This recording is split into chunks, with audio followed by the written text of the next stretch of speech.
Knoxville Game Design, April 2019. Music for game developers with Dylan and Levi. Welcome everyone to Knoxville Game Design for April 2019. We are game developers in the Knoxville and East Tennessee area. We get together once a month to talk about our game projects and topics in the games industry. Currently, this month, we have two people in the meeting. We have Dylan Wolf. Hello.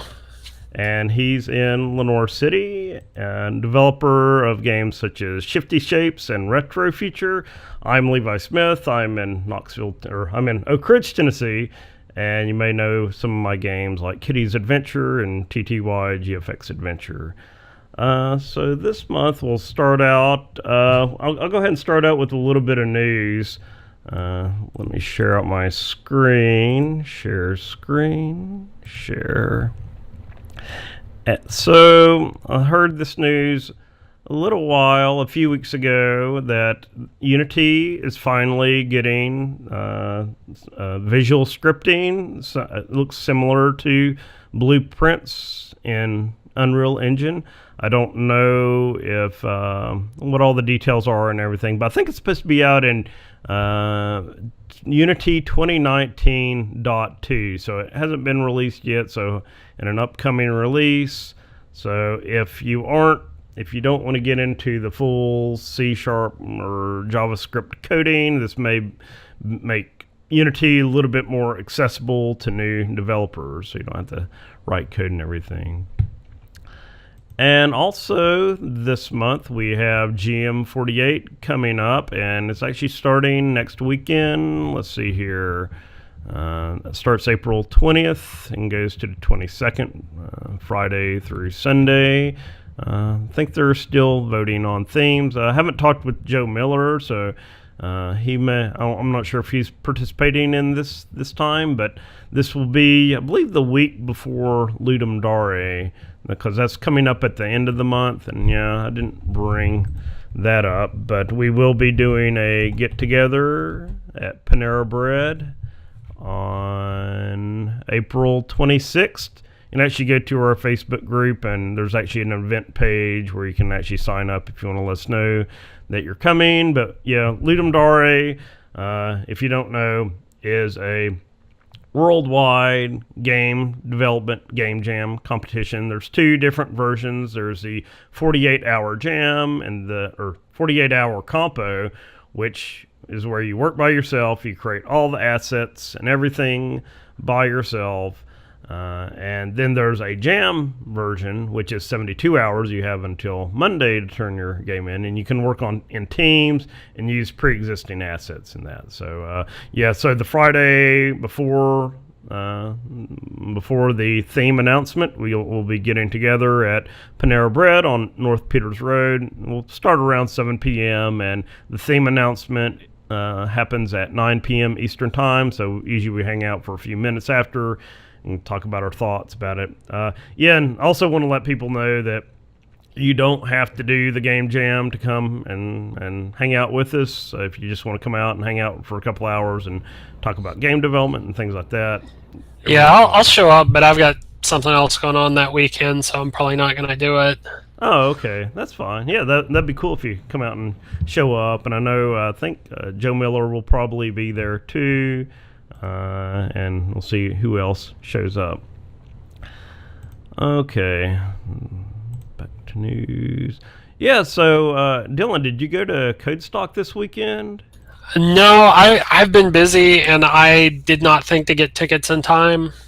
Yeah, I didn't either. But I did see that Mike Neal, our good friend Mike Neal, actually, I don't know if he was there. So I think what I saw him say later on Twitter is this was related to Code TN. Okay. I think I don't remember what the website is. I guess I can look that up. Code TN. Yeah, let's plug his stuff. But yeah, he made a retro Pi console. Looks a lot better than the one that I made. I actually have another Raspberry Pi 3.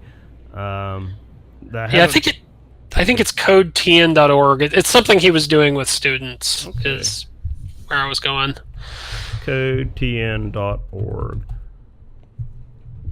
Bring that up here. Yeah, so it's cool to see that he's still developing stuff, and yeah, supposedly it plays Pico 8 games, I think. Yeah, so it looks like he's still working with students, teaching game development and making things, and yeah, I don't know all the details. I'll have to look more into this CodeTN. Looks like they have an events page right here. No events, volunteer, competition, classroom time, but anyway, yeah, he made a really cool retro Pi. You can see the screen here, and it looks like he has speakers and the joysticks and buttons and everything. So yeah, looks very cool. Yeah, I wish I had went, because it looks like this was at 7 p.m. So it looks like he kind of did it outside of the official code stock. Not as a panel or anything, but yeah, it seems like he had another picture of it. Yeah, right there. Yeah, so it looks like a good way to like learn programming and teach how to build things and things like that. Okay, so another thing that happened earlier this month, beginning of the month, there was a talk at the Cedar Hill Public Library that I mentioned on last month's meeting, and this was by Amos Gardner, and then there was then a Step was there too, but Amos was the one that did the talk, but he did similar to what you did, Dylan. He did a intro to game development talk, and he was using Unity. The difference with his talk was it was more like, if you aren't familiar with game development at all, you've never coded anything in your entire life, this was more targeted toward those sort of people. He went through the basic steps, like, here you need to add music, and you need to get your things moving, and here's some AI concepts and things like that. He did a little bit of code at the end, just to show that there was code behind there. But Dylan, your talk was more as like, okay, here are the actual steps of creating a space shooter. Now, he did Pong here, but he really didn't go into the depths and detail of code. But yeah, you can get the executable. I don't know if he put the source code for his game on here or not, but yeah, it's a pretty good talk. I'm just glad to see other people here in Knoxville are also still doing game development. I know Amos joined a couple of our meetings about a year ago. Haven't seen him in quite a while, but good to see he's still doing it. I tried to go to his website. For some reason, it seemed to be down at the time. See if I can. Yeah, A Gamer Studios is his. It's like his name of his game development. And yeah, I don't know why. It seems like when he was showing this off, he actually had his website up. But yeah, go out and check Amos's stuff out. He has a few games on itch.io, agamerstudios.itch.io. I know he was doing a Kickstarter at one time, but it looks like he might have been still doing a couple more games since then. Okay, so Dylan, we were talking a little bit earlier. I know you'd mentioned that you'll be going to MomoCon this year. Yeah. And you may be doing a talk this year. Yes, I'm doing essentially the same talk I did on here in January, the Joy of Game Development, which is that intro to Unity, kind of starting from scratch talk. Mm-hmm. Yeah, very cool. Yeah, it's a huge conference down there. What, they have like 30 or 40,000 people usually show up? I don't remember the numbers. Yeah, it's crazy. But yeah, I probably won't go this year, but I know they used to have a lot of game development talks and things like that, and game competitions and things like that. So you haven't been working on any games or anything like that. I know you've been doing you were doing the the Inktober and March of Robots. Yeah, March of Robots. Yeah, like if you go, and I want to say it was a page on like NaNoWriMo or something of like different monthly creative challenges where you get a set of prompts. I started doing that because I liked doing the one I did in November or October, and then I just gave up because robots are not my thing. Yeah, that's very hard to do a unique drawing or ink work every day for a month. Yeah, I mean, it's very much like doing game jams, anything like that, where you've got this prompt, you have to not only figure out a way to do something interesting with the prompt, but also scope it down so you don't burn yourself out, which is kind of what I did. Yeah, I really liked all the artwork that you did there, and I've always wanted to do in a game jam where I do hand-drawn art and then scan it in. But I'm like, wow, because just to do like a basic walk animation, you're going to be doing at least 3 images, and then it has to scan all that in and do it within 48 hours. That's gonna even if you didn't do it for a game jam, that would be kind of tedious because I feel like the people who know how to do animation, like the skill you're learning is precision, so that all those frames fit together. If I tried to do animation, that's going to look disjointed and weird because I'm not doing everything at the same proportion, and it's not reproducible, it's not precise.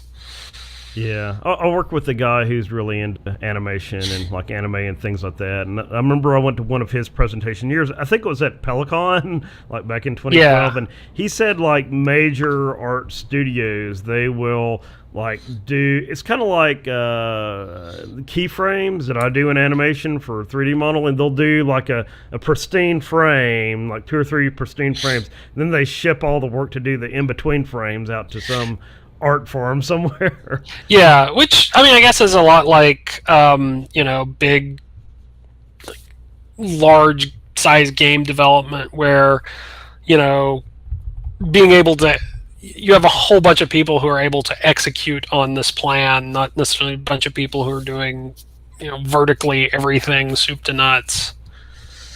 Yeah, very cool. So let me share up the screen. So MomoCon is coming up on May 23rd to 26th in downtown Atlanta.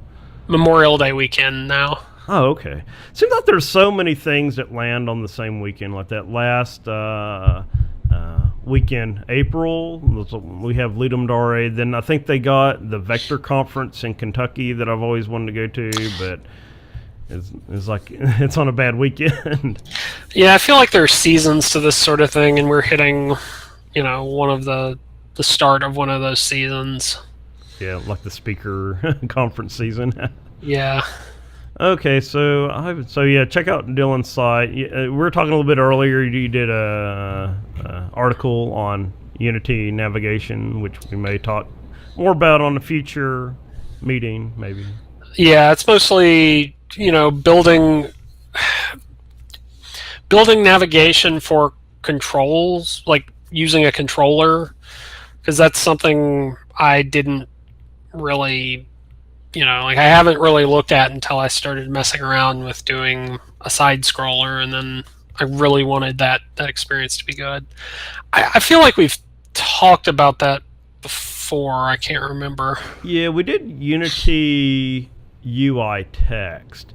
We might have done something similar, I'm not sure. But yeah, I mean, you never do realize when you're actually developing a user interface, like if you got to consider all the different input types, like a mouse button or a mouse click and a mouse scroll. Then if you're working with a controller, the navigation for a controller is going to be different than a mouse and different than the keyboard.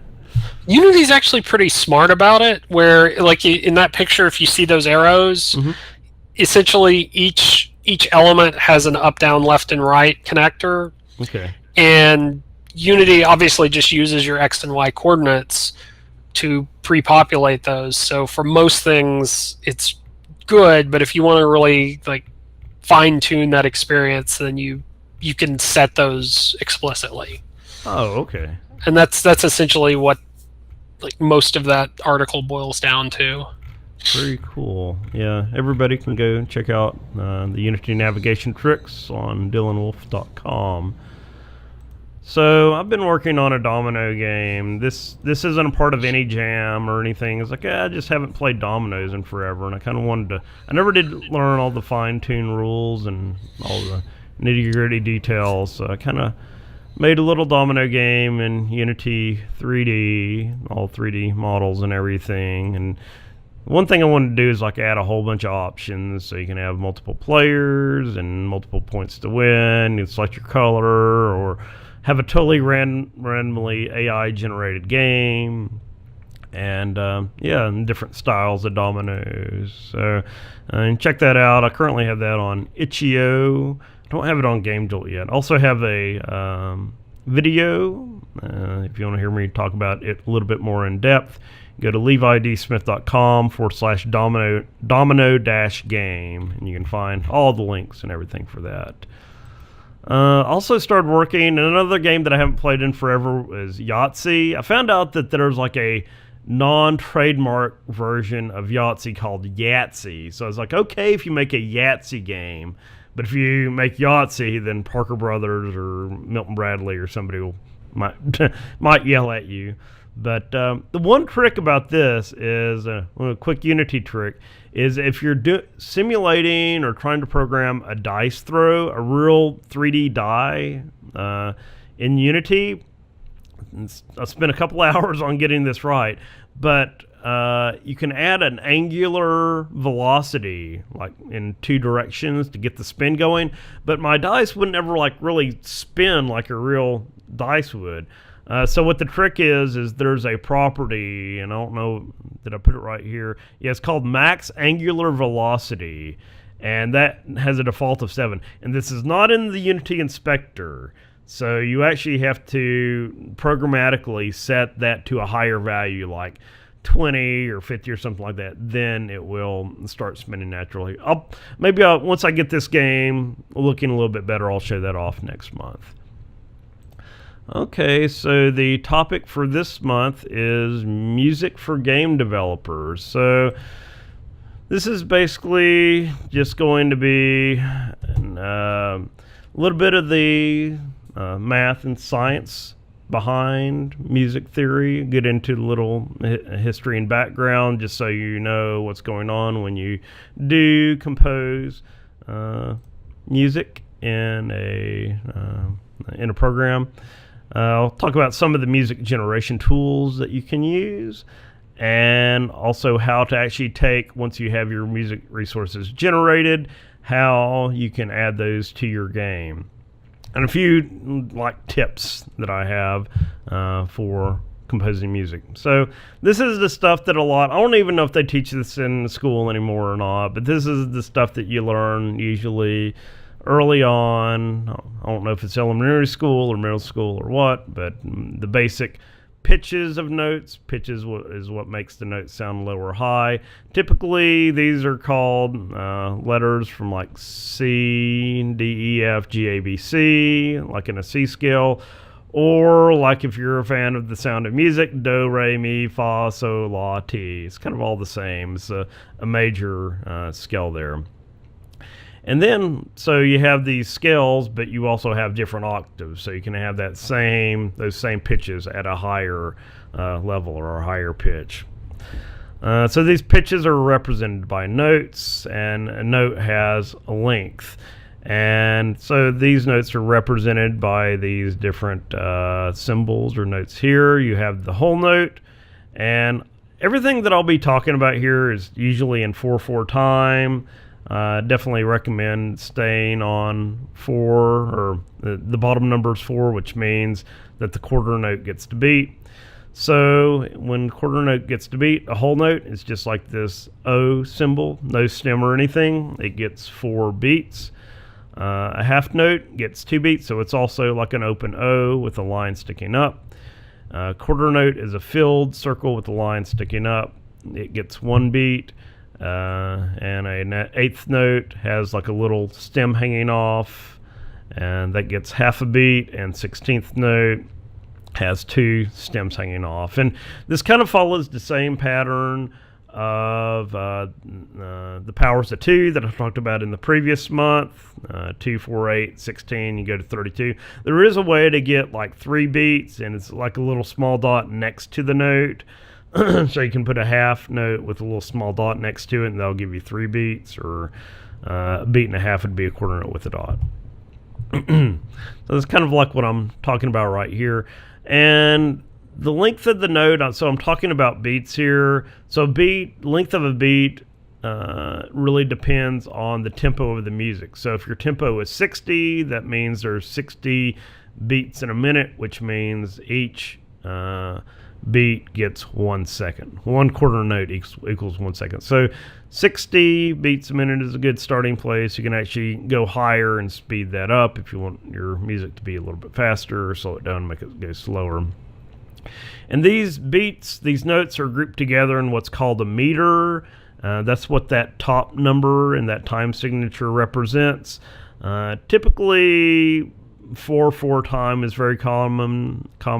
The top number means there's 4 notes in a meter, and in music class you're taught to stress the first note. It makes it sound a little bit more musically appealing.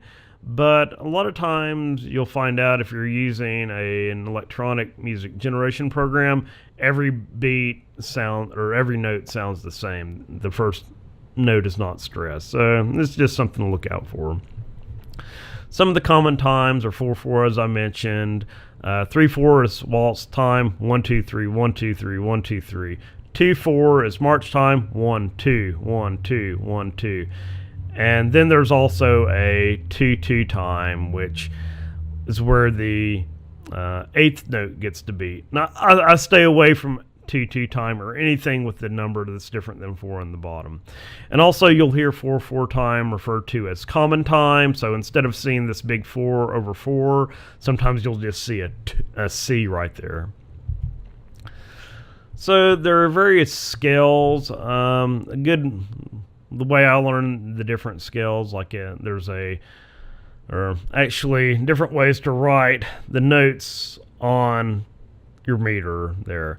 One way is called the bass clef method. It looks like this little backward C with 2 dots. Sometimes it's called the F clef because there's 2 dots next to it, and those 2 dots, it has the note F going through it, the line for F going through it. And these are typically your lower toned instruments, like the trombone, baritone, and tuba. Treble clef is the higher pitched instruments like the trumpet, saxophone, clarinet, and flute. And the good way to remember the notes in the empty spaces between the lines in the bass clef, A, C, E, G from bottom to top. The mnemonic is all cows eat grass. And then on the treble clef, going from bottom to top, it's F, A, C, E. Those are the notes going from bottom to top. So in each octave, there's 12 different tones, and they call these half tones. I think that's kind of a bad name. I would call them steps because it's really the same distance between each note, and I'll talk about that in a little bit.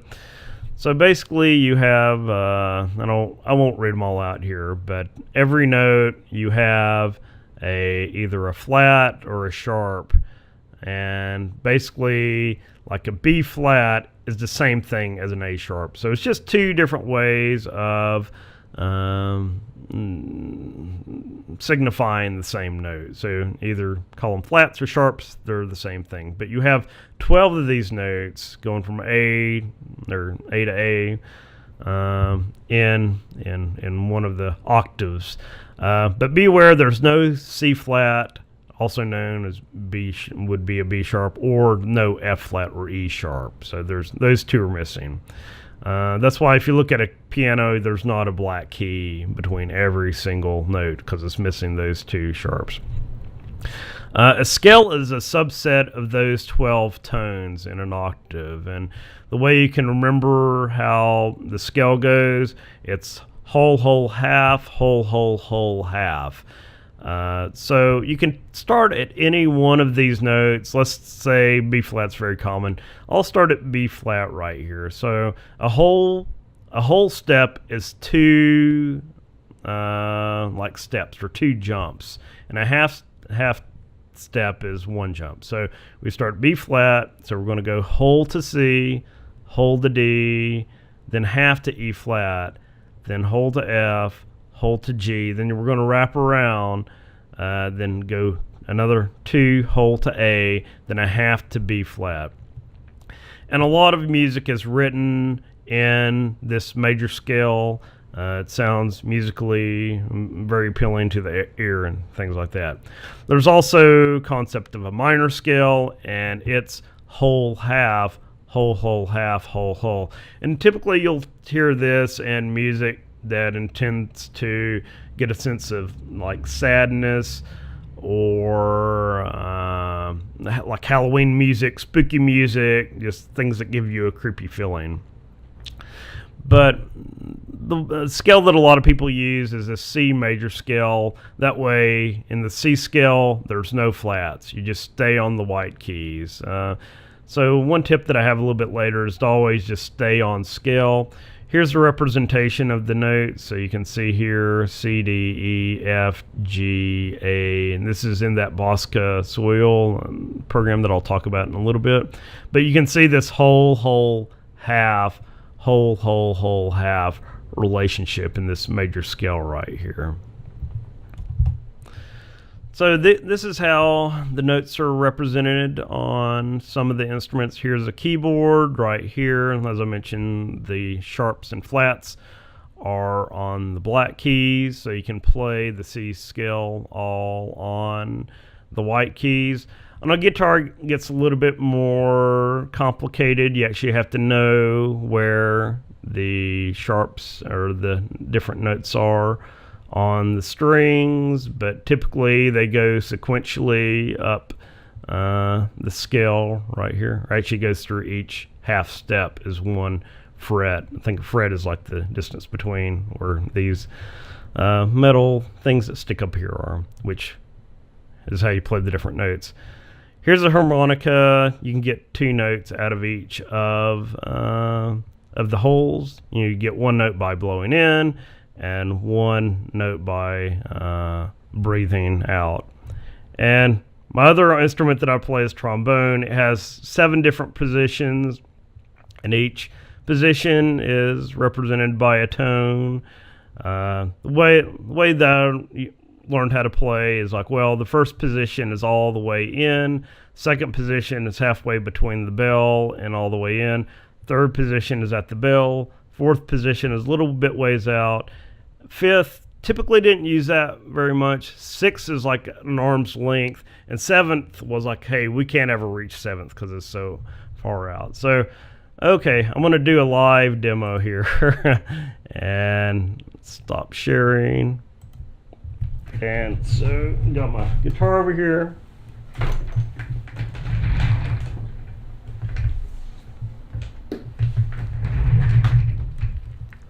Don't know how well this will come through. So here's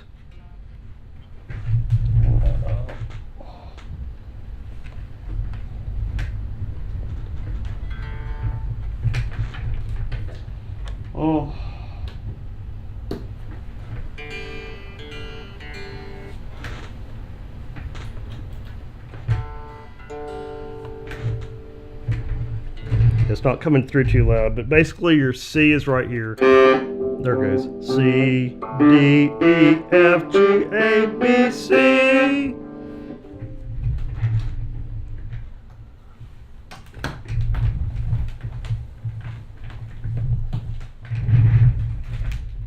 And here's the harmonica right here. So you basically have the different holes I was mentioning here. So you start on the fourth one.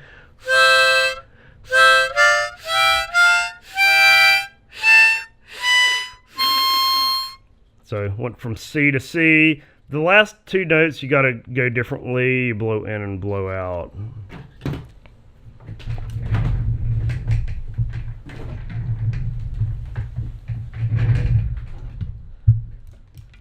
And here's the trombone. Typically, we never played the C scale. We usually did a B flat, but start out with the C.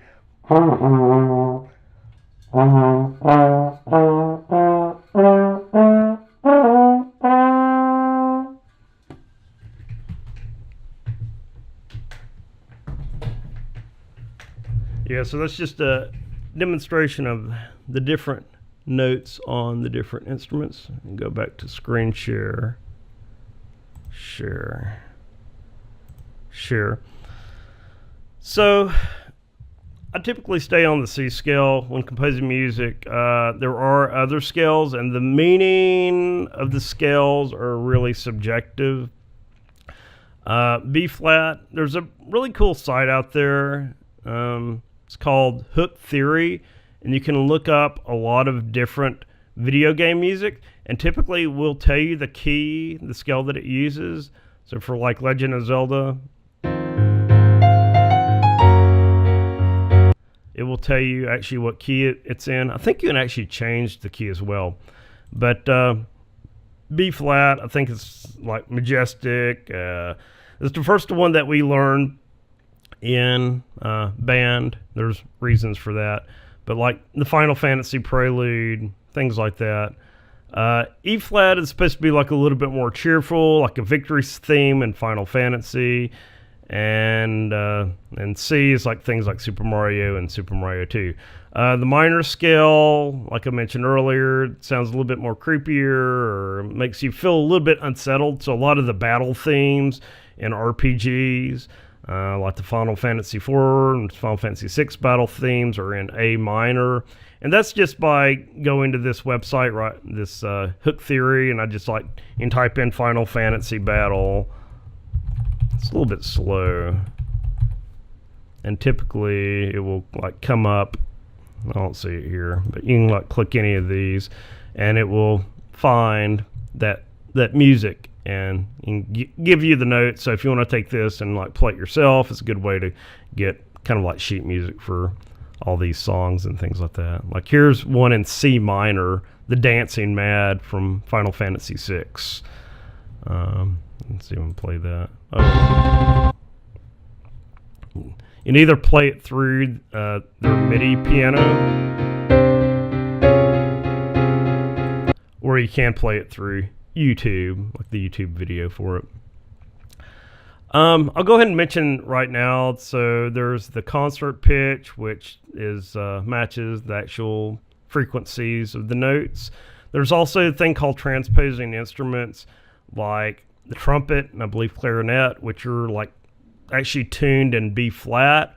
So what may be a B flat on the concert pitch is actually a C on the trumpet, which is really confusing. But just wanted to mention that just in case you pick up a trumpet, you play a C, it doesn't sound like a C. That's why it is. It's a transposing instrument. And I got links. One other good site is this Emotions of Musical Keys. I just found this website.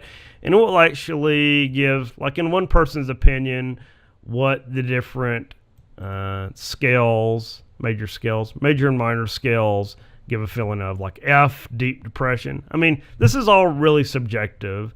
F sharp, triumph over difficulty. I'm sure you ask 10 people, they'll give you 10 different opinions on what these scales mean to them. Key of the grave for A flat, A minor, grumbler, heart squeezed. So yeah, it's kind of just fun to look at and what somebody thought about the different scales. So yeah, getting into a little bit deeper, and I just did this for my own information because I really never understood what made a note or a pitch of a note the actual pitch.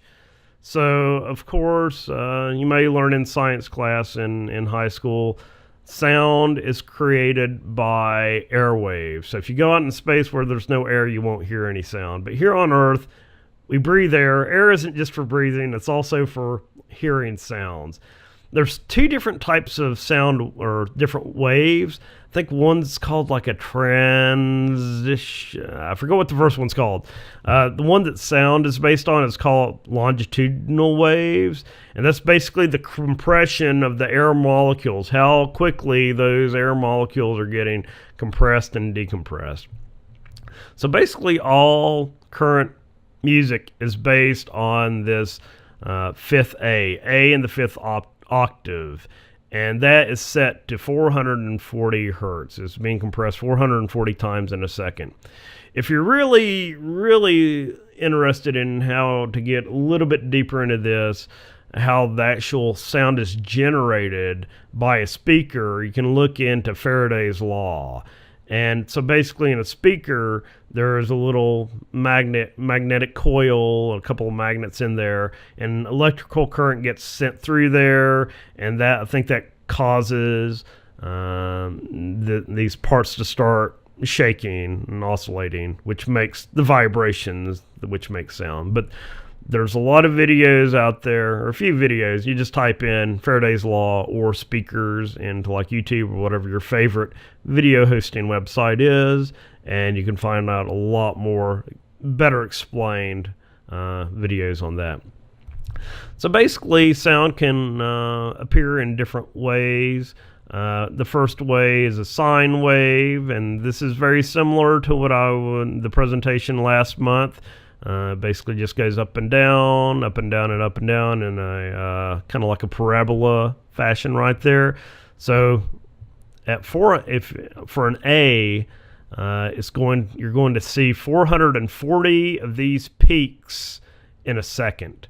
And let's see, got Audacity right here. You can actually generate these. I think I'm just going to open. I think I have this open. Because if you generate this by default, you can go up to generate right here and you can generate a tone. And you just put in 440 right there. And amplitude, that means how high those waves are going to go up and down. I think the higher it gets, the louder it's going to be. So I put this kind of at a low value. It's probably still could be a little bit loud, so hold your ears. So yeah, it kind of sounds like the testing frequency on a TV. That's a sound wave. I don't think it's picking up in Google Hangouts because I don't hear. Oh, you didn't hear when you do that. Oh no. Okay. Yeah, I'm not sure. So I'll just explain it. Yeah, sorry about that. It's okay. I don't know how to loop this back through. Okay, file, open. Let's go to the square wave and play this. So that's the square wave, file, open, and then a sawtooth wave sounds like this. Okay, so yeah, I'll post all of these on the website if that didn't come through. But just be aware, the whole point of this is that you have these different forms of waves, but they all make the same pitch. It's all based on how many of these peaks you have in a second. Okay, so frequency, how do you make these different notes? So the notes, those 12 tones in an octave, are basically derived by multiplying your current note by 2, the 12th root of 2, which if everyone watched the last video, you can write the 12th root of 2, or any root of a number, by that number to the 1 over that power, the root power. So the 12th root of 2 is 2 to the 1 over 12. So basically, if you're at A and you want to go to A sharp, you take 440, multiply it by 2 to the 1 over 12, and that will get you A sharp. You do that again, that will get you B. To move up a whole tone, like to go to A and B, go up 2 steps. You can also go by the 6th root of 12. So that'd be whatever note you're at, that frequency, times 2 to the 1 over 6. So yeah, I have it right here. Going A to C, That'd be A to B flat to B to C. That's 3 half tones, 3 steps. So you take 440, multiply that by 2 and you take the number of steps, which is 3 over 12. So 440 times 2 to the 3 over 12 is 523.25 hertz. I actually made a spreadsheet, which I'll post up. You can actually calculate all the notes, and you can put in the steps right here. A 2 is a whole step, and a 1 is a half step. And the formula is the previous frequency times 2 to the whatever that frequency is over 12. So you can easily derive all of the frequencies of the notes. And you can see right here, A is set at 440. Another thing to take note of, no pun intended, is if you go from A in one octave to A in the next octave, all you do is multiply by 2. That would be 2 to the 12 over 12, which is 2 to the 1, which is 2. So 440 times 2 is 880. So if you want to go up an octave, you just multiply by 2. Actually, yeah. So if you start out at A4, that if you want to go down an octave, you divide by 2. So if you're at A4, you want to go down an octave, divide by 2. So A in the third octave is 220 hertz. And you also do the same thing for the C scale as well. Okay, so one of the things I've always wanted to do is just like record my voice and see what the waveform looks like. And I was very surprised with what happened when I did this. So if I just did like an ah sound in C, like ah, then you get this jagged. I can make this bigger. Oh no. I'm gonna have to go find it. Hide that. Always gotta remember to shift F5. So yeah, you get this jagged pattern, but you start noticing the same pattern over and over again, and that is actually what the peak to peak is. So you can basically take the highest point right here. You can see it goes down a little bit and up, and then it dips really far down, then it comes up a little bit, then it comes back up here. So that's like one period right there. You can see the same repeating pattern. It's kind of hard to recognize at first, but you start seeing these common things like this big dip right here. You can actually measure from these dips right here, and it'll give you the same answer.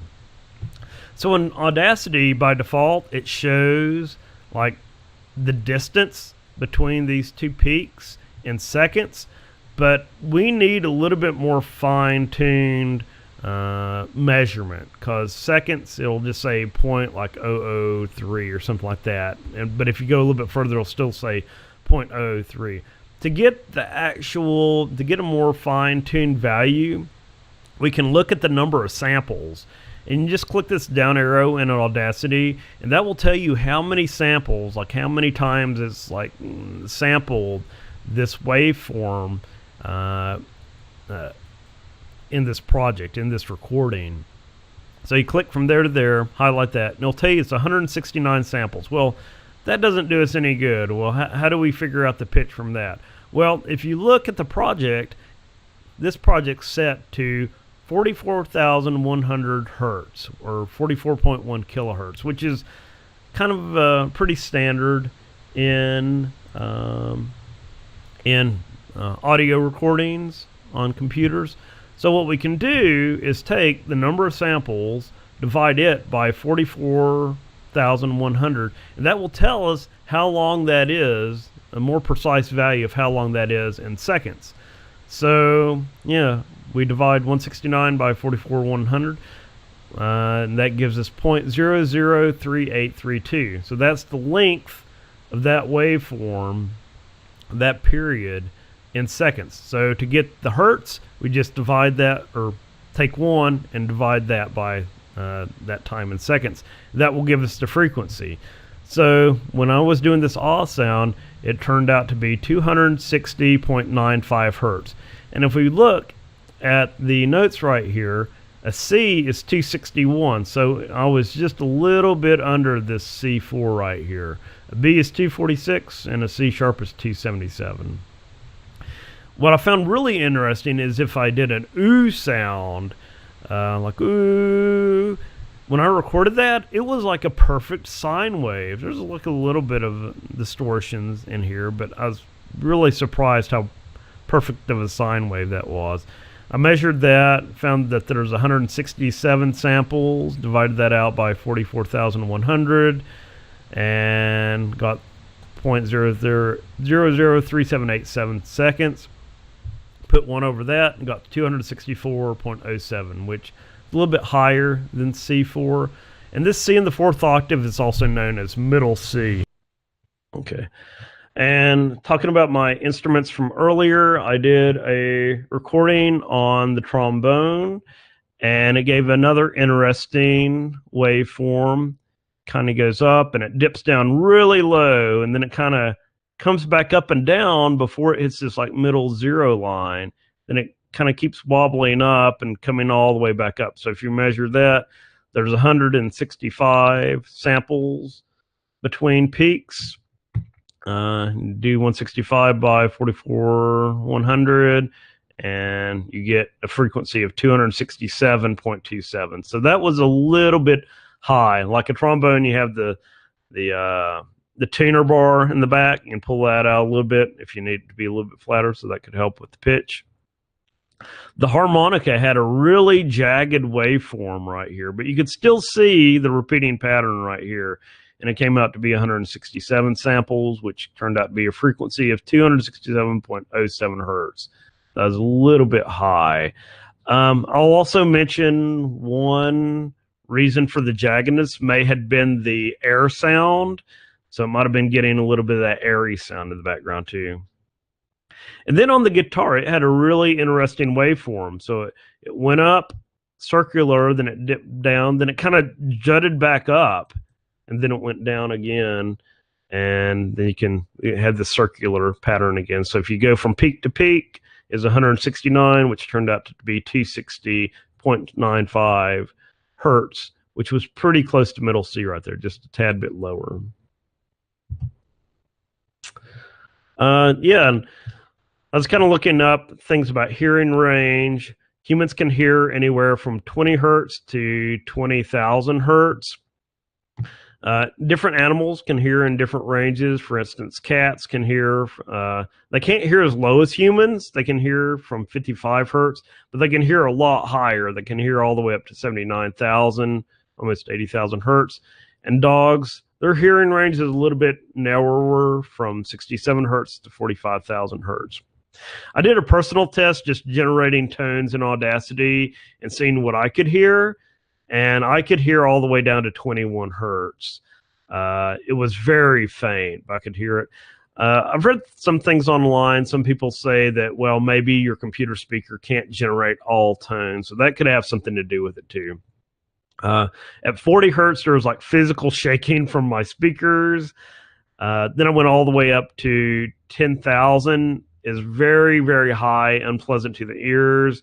And 15,000 hertz was my last noticeable sound that I could hear. I know they say as you get older, your hearing range decreases, so I may not be able to hear higher sounds than 15,000.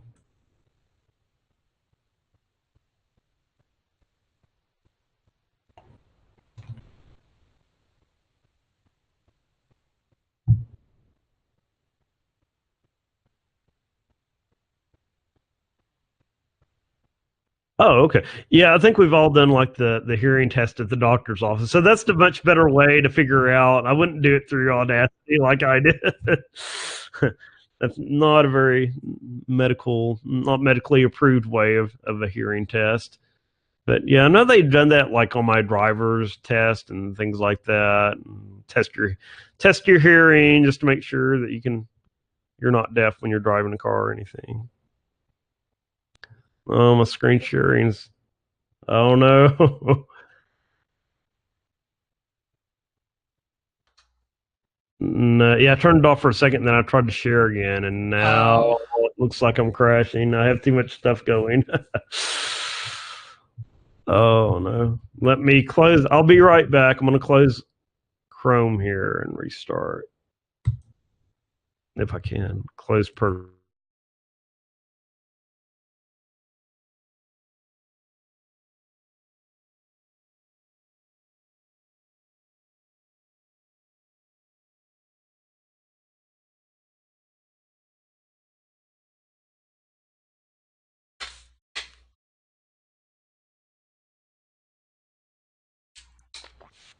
Okay, I'm back. See if I can share now. All right. Yeah, it's just like the whole thing froze up, and I got so much stuff running now. Yeah. Okay, back to presentation. We've got to remember to do Shift F5. Okay. Okay, so I'll talk a little bit now about the different tools, computer tools you can use to create music. The first one that's kind of popular, like one of the first ones I used, uh, is called PX Tone. Sometimes it's called PX Tone Collage.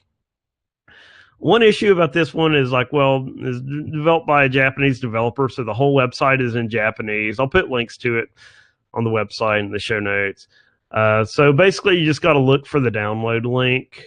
So that says P Tone Koraju,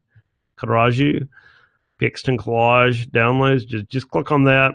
And then if you just start it up like that, then it's still going to have a bunch of weird characters because if you don't have Japanese installed on your system. So there's actually a file in here called for English text.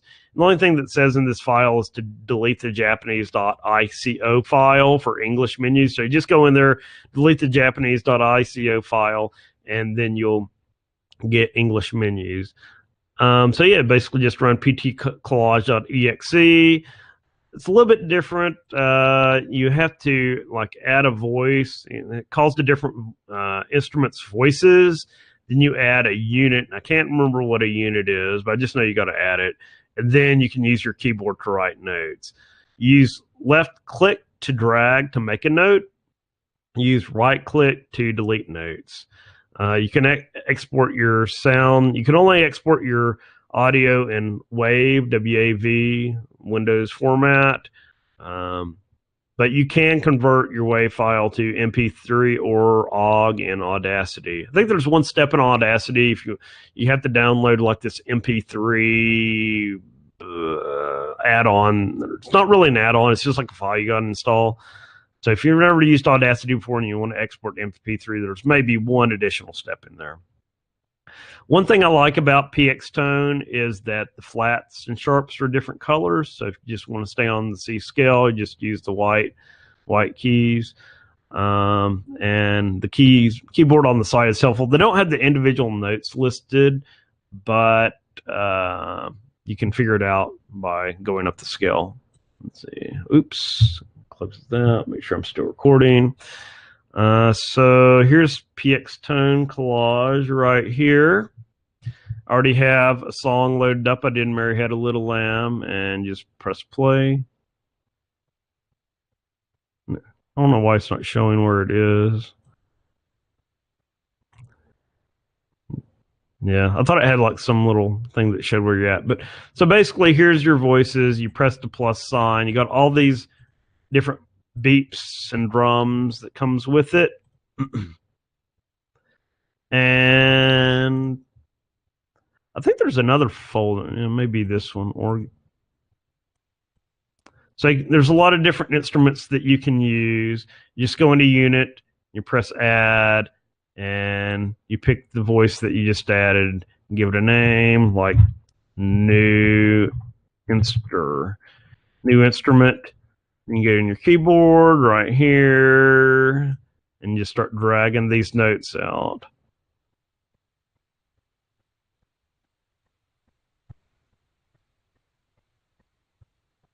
I was still playing the old one too. Okay, stop. The nice thing about PX Tone is you can actually go in there and create your own instruments. So you can use your voice, you can use harmonica, trombone, or whatever. Just record it, put it in a WAV file. You may want to make sure it's pitched. I don't know what it needs to be pitched to, but make sure it's pitched the same way as your music is. Second one is called I don't know how to pronounce this. Bosca Oil. I don't know if that's French or what. Another free program. It's very simple to use, so I highly recommend people new to music. This is has a friendly interface to use. When you start it up, it'll be constantly looping. I don't know if that's a good thing or a bad thing. You can just like get in there. Once you start dropping down notes, it'll start playing. The one thing that I had a problem with this was that when you start it up, it will show every single note, all 12 tones, when you really want to stay on a scale. So I figured out how to do that. You have to go into this bottom area right here where it says scale. You click that and you set it to normal. And that will, or no, you set it to major. And then that will only show you the notes on the scale that you want to use. Because I was accustomed to seeing like the sharps on like the black background and the regular keys on the scale on the lighter color ones. But this basically just alternates between all of them. One downside is this only has like MIDI style sound effects. I'm not sure. I haven't used this one that much, so I don't know if you can add your own instruments to this. It may be possible. I just don't know how yet. One problem I had, there's no undo, copy, or paste, which is kind of frustrating. If you press escape, it automatically kicks you out, even if you haven't saved, which is kind of annoying. Another problem that I have, this is like a really pet peeve of mine, but programs, whenever you save a file or load a file, it doesn't remember your working directory.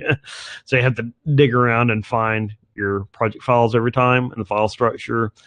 And it can only, as PX Tone, you can only export to WAV. You can also export to old school MIDI files, I believe. But it's similar to PX Tone. You left click to add a note, right click to delete a note, and your mouse wheel is actually what makes the note longer or shorter. So let me go over here. Here's Bosca Sea Oil right here. So here's the same. Mary Had a Little Lamb.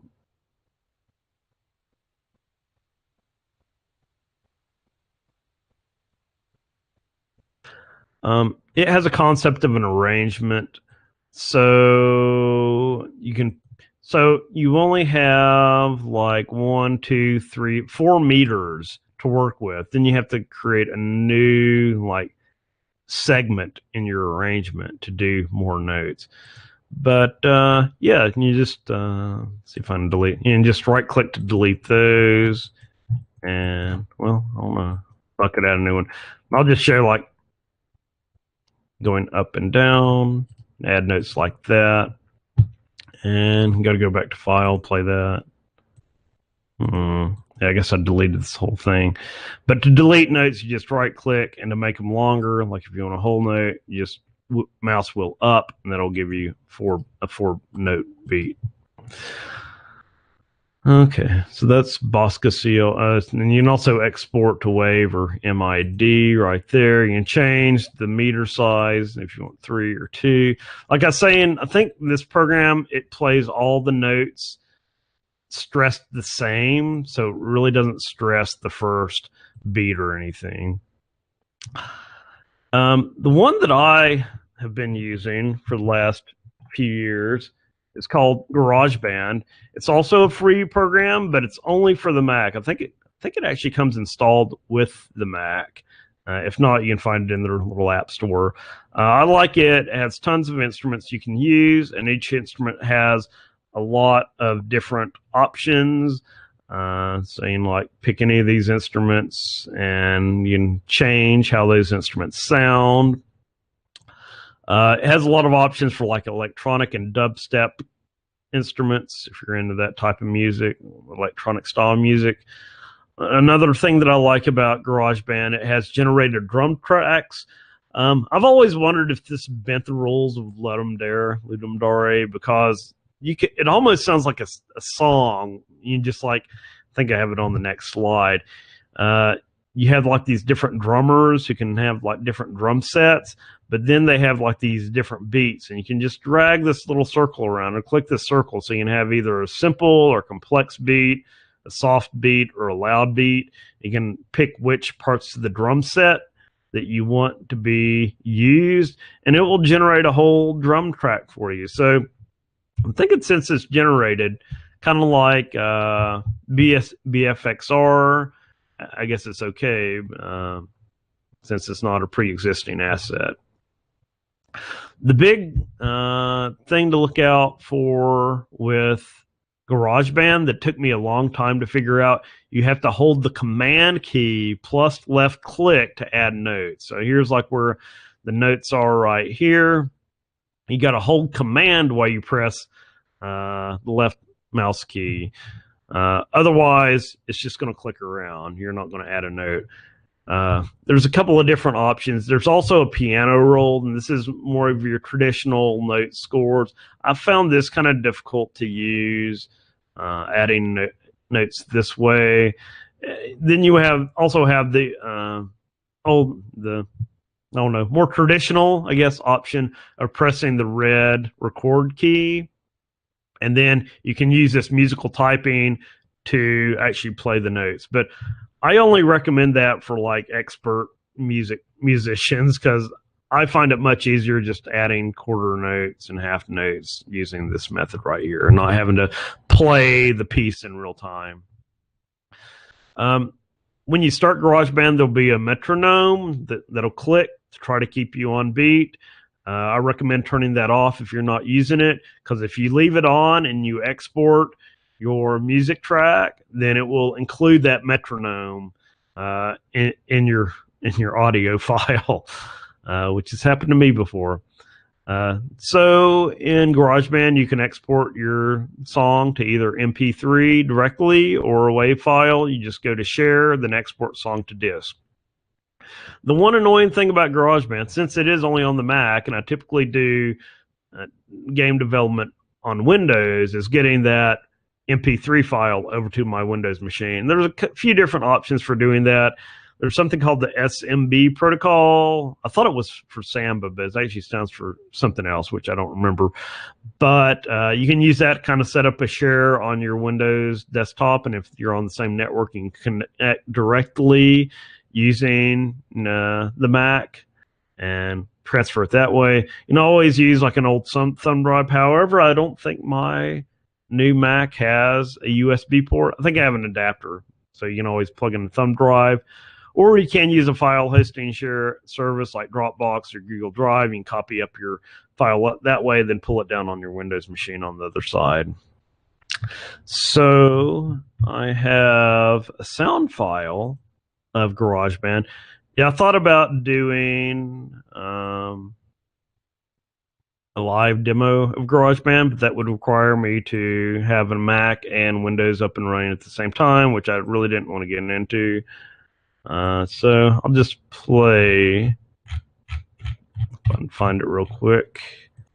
LD Smith projects, no presentations, music for game dev. So I have Little Lamb GarageBand.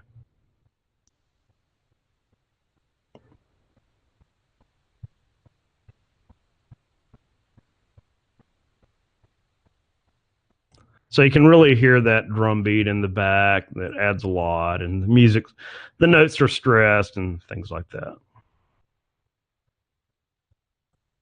Okay, so here's some of my personal tips for music generation. Stay on scale. Pick a scale and stay with it. When you're constructing a melody, a sequence of notes and tones, typically you're either stepping up a tone or stepping down, or you're staying the same. I kind of think about it as like walking up and down stairs. You only want to take one step at a time usually. Sometimes you may want to like skip a step, go up 2 steps instead of 1. But typically, like I put here, the more steps you skip in the scale at a time, the wonkier it's going to sound. And sometimes you want that feeling, or want that that way for your music, but typically for songs you just want it to flow evenly. And also, I didn't mention about rest, but that's another option. When you're not playing notes, you're resting. You can have quarter rest and half rest and things like that. So that can add a lot to your music as well. Sometimes, like saying nothing is better than saying something, I guess they say. I'm a note picker. I like putting notes down, like when you saw me playing the guitar. I like picking notes. But typically, when you learn to play the guitar or piano, you learn chords, which are like three notes at a time. I'm really not a chord guy, but chords can give your music more of a full sounding, like a more orchestral feel. And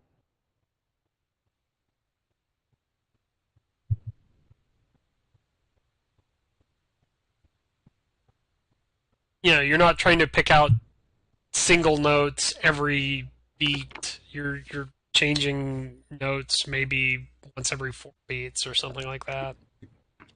yeah, so with the chords, you just strum all the strings right, or Yes, yeah. and well. So what you can do is if you're playing guitar, if you do like finger picking and stuff, you Mm-hmm. can play. I think it's called arpeggio, where basically you're playing each Yeah, note in the chord. You know, but yeah. I've heard of arpeggios a long time ago. uh, but yeah, I've never had like any formal instructions on guitar. So I was like, well, I played the trombone in school, so I can pick out a C and this. So I kind of taught myself that way. But yeah, I don't know anything about chords, but um, yeah, I know. I wasn't. I haven't been trained either. It's just like learning to play. That's the direction I went, and it probably comes from the fact that I wasn't in band like you were.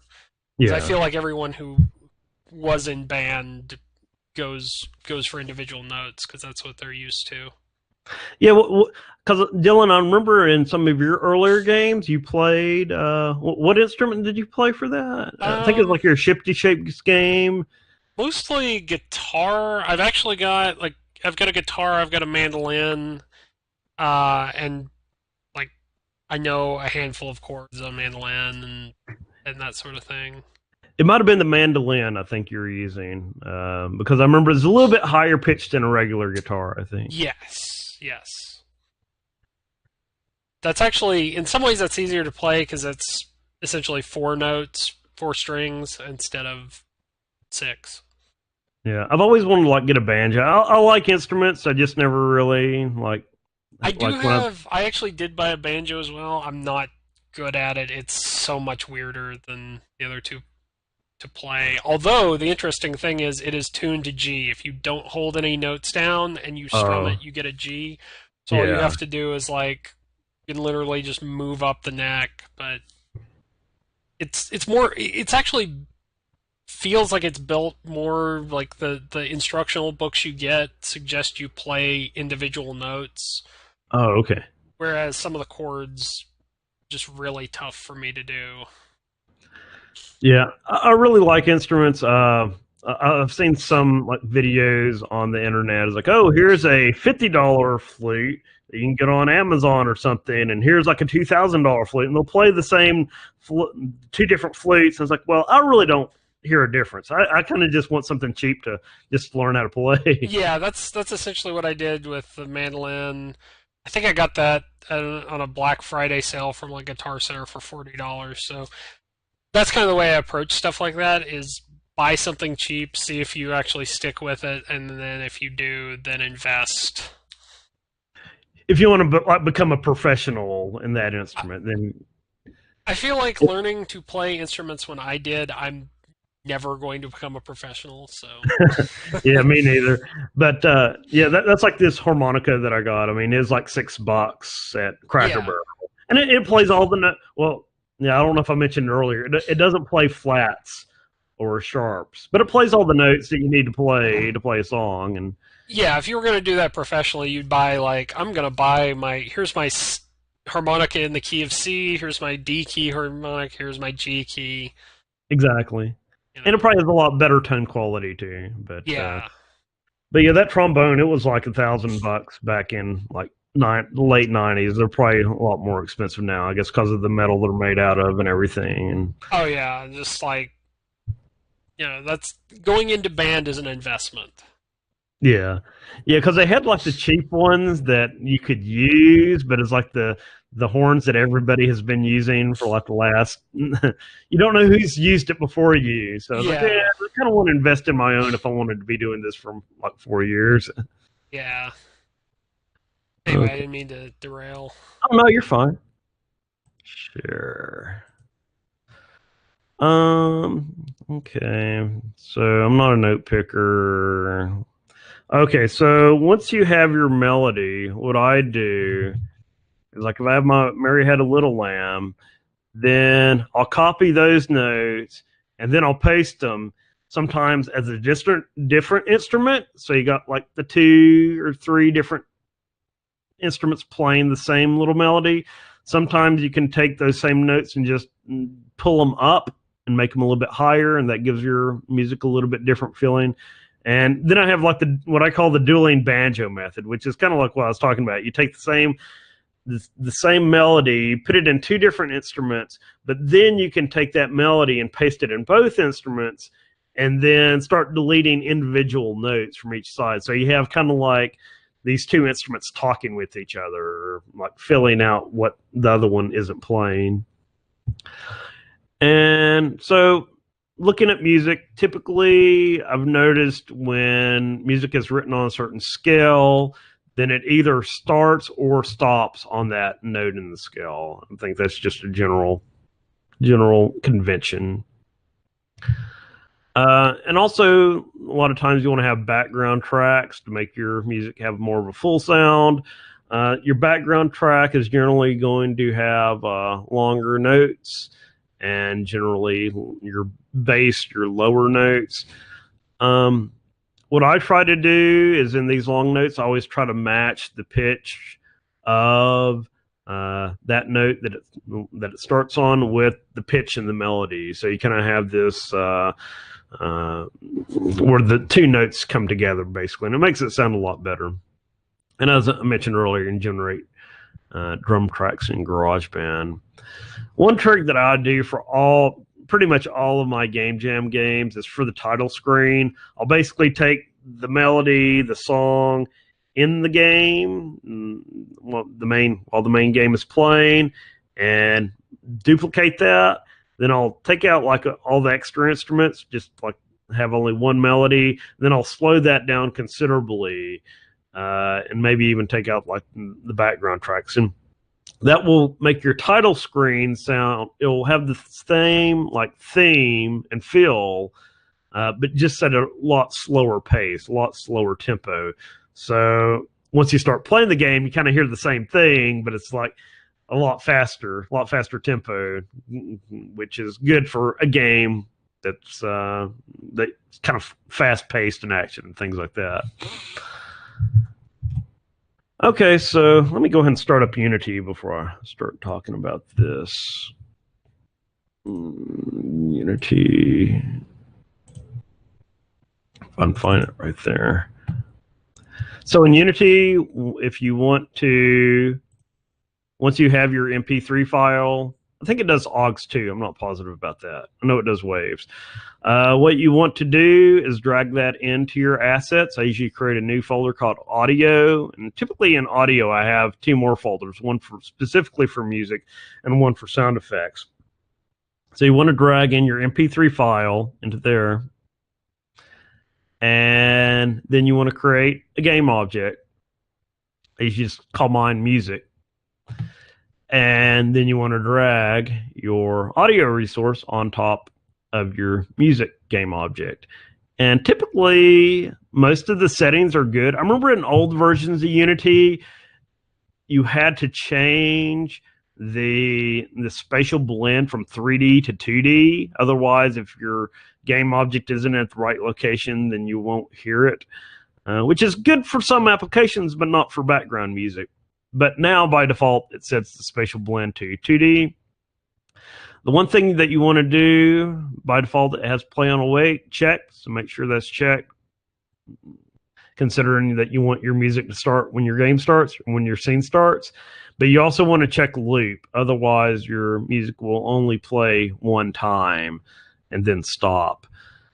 Another thing that I usually got to look out for is when I've exported a track in to a audio file, then sometimes there's a little bit of emptiness, no sound playing at the end. So sometimes I got to pull in my audio file into Audacity, chop off that no sound part at the end, and then export it back out. So that way, whenever the music stops, it'll immediately start looping back at the beginning. But here's the audio file dragged on my music object right there. So when you press play, then I'll start playing your background music right there. Okay, yeah, that's all I had to show for that. Oops. Yep. So in Game Maker, it's a little bit different. In Game Maker, you have sound objects. So you basically go under your resources, right click, I believe it's right click under sounds, create a new sound. Then you use the little triple dots over here to load in your MP3 file or WAV file. And I think it's usually pretty good to go. There's a bunch of different options if you want it for mono or stereo or change the bit rate, sample rate, and all that. I usually just leave that. Take the defaults. Then you go under objects and you create a new object for music. And then under the GML scripts, you want to create a new script using the create action. And you're going to use the function audio _ play _ sound, then pass it the name of the sound file that you just created. Then there's a priority. I usually just leave that set to 1. And then I believe this final value is for looping. So you want that set to true. It is important to stop any other music that's playing. So if you go from one room to the next room, if you don't call audio stop all, then say you're going from your title screen to your main game screen, then that title music will continue to play into your main game. And then if you have your game music playing, then you'll have 2 music files playing at the same time. So it's important to call audio stop all. Yeah, so that's basically it. I'm not going to open Game Maker, but if anybody's interested in that, I do have a Game Maker project file with all that. Let's see if seems like I had something else loaded up here. It also occurred to me once you get done, you were asking about the instruments I was using. I've got them right over here if you want me to. Oh, okay, awesome. Yeah, show them off. What I was going to say is I can show you some of those instruments you were asking about and kind of a layman's intro. One, yeah. I mean, I also play a little guitar, but that was one of those things I invested in. Getting a decent one. So this is Oh, go ahead. Nah, what were you gonna? Oh. So go ahead. Sorry. I had my mic muted, then I unmuted. Yeah, I was just gonna say the chords take pressing 2 or 3 frets at the same time, right? Right. So actually, the way chords work, like you were talking about scales. A major chord is the 1st, 3rd, and the 5th. Okay. And then a minor chord is like a 1st, flattened 3rd, and then the 5th, and like 7ths. And there's ways to calculate these. It actually kind of helps to know that a little bit, but it doesn't matter that much if you're just, like I said, just strumming chords. So all right, this is a mandolin. Okay. It has 4 courses of 8 strings that are tuned to G, D, A, E, which is tuned like a violin. The nice thing about this is there's a lot of chords that you can do with just 2 fingers. So C, G, D, E minor. And one of the nice things about chords, you can do a lot with just 3 or 4 chords. Mm-hmm. One other thing I'll mention about mandolin, I think I did this when I was with some of the music I did, is the 2 courses of each string make it really easy to do tremolo. And also, if you're playing chords, one thing that it helps to have is a capo. A capo? I've never heard of that. Capo. All right. So, and this will work for guitar or anything else. So, for example, right there, I played a C. I can put the capo on my first fret. Mm-hmm. And play the same shape of chord, and now it's a D, and that sounded a little off. Oh, cool. So it's kind of like you're holding all of those strings on the first chord. Or, sorry, I should say I played a C sharp, not a D. But, then if I go up the next fret, then it's a D. And that also helps that you don't have to know, like, a ton of chords. Like, there are some chords, especially on the guitar, that I'm really bad at, like bar chords, and I can just capo around them. The other thing we're talking about is, like, banjos. Oh, so this cool. is a 5-string, and I got this just to try it out. I want one. It is way out of tune, because I haven't touched this in a while. So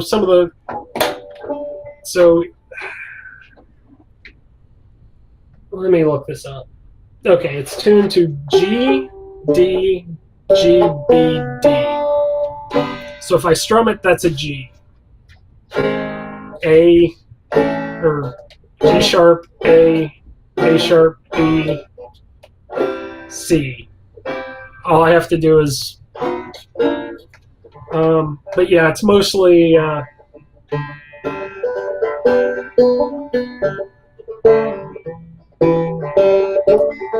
like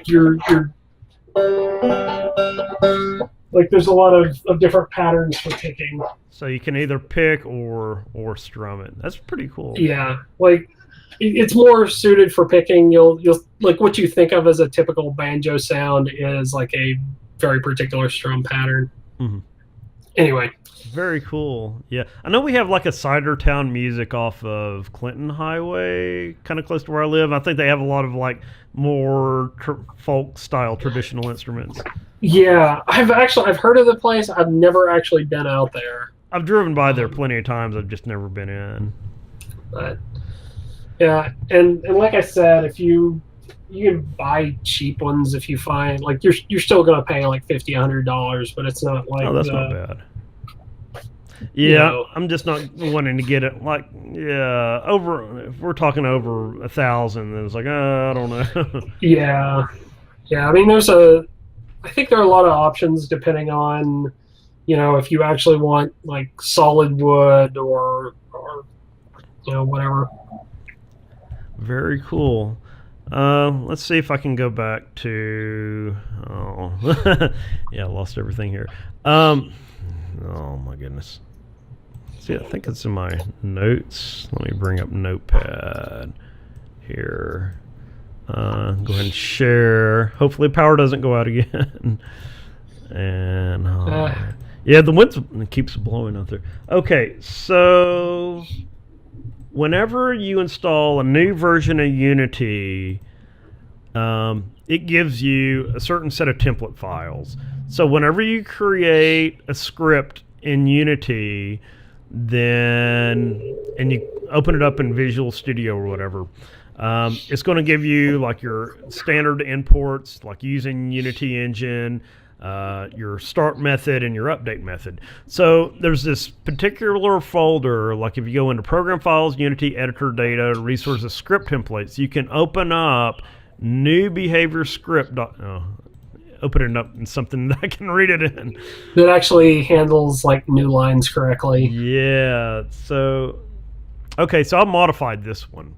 So before, I believe this was kind of like the format it always used, but in the new versions of Unity, they started putting the open brace on a new line, which I can't stand. It's just me. I mean, there's been holy wars about this, so I was like, okay, well, at least now I have a way to put the brace back up on the same line whenever I create a new script. The only problem is every time a new version of Unity gets released, it reverts back to the old style. So you just got to go in this folder. But I thought it was pretty cool that you can go into this directory, and there's all sorts of different templates, but the one that typically you're going to be working with is this new behavior script. So one other good thing for this is like, hey, if I want to put like comment 2019 Levi D. Smith, so every time I create a script, it has my name in here, I just save that. And just to prove this, it's going to take a second for Unity to come back up. Unity.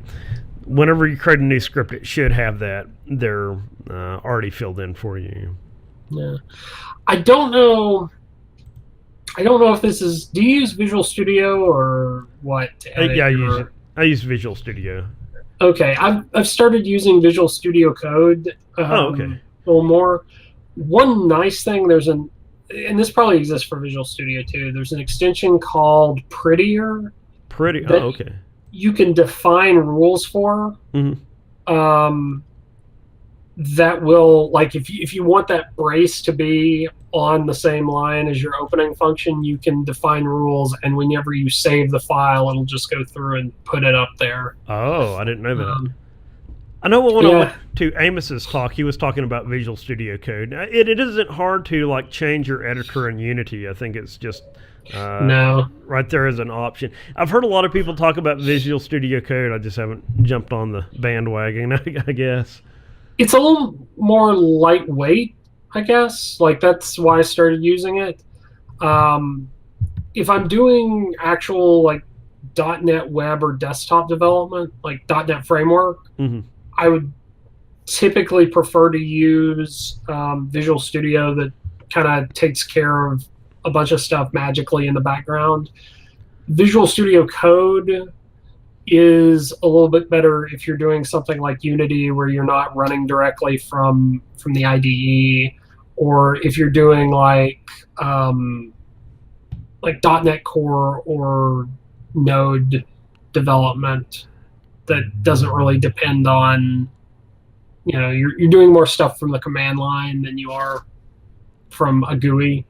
Yeah, I wonder if it handles the NuGet stuff, like if you're importing a package or something. There's probably not actually looked at that. Like, I've never actually used it for. Oh, you mean like in Unity?